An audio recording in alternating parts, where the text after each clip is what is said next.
حدیث پاک سنیں گے آپ کی طبیعت بڑی ٹھنڈی ہوگی۔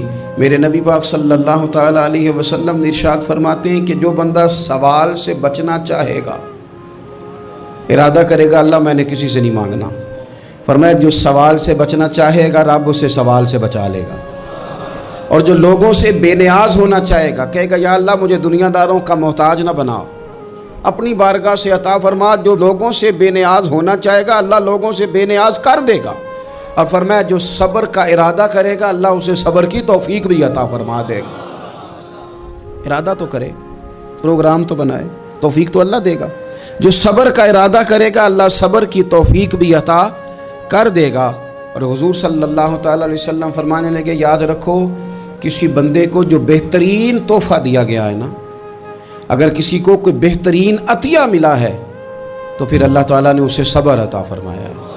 یہ بہترین تحفہ ہے، اس سے زندگی سنور جاتی ہے، اس سے انسان باوقار اور مطمئن ہو جاتا ہے۔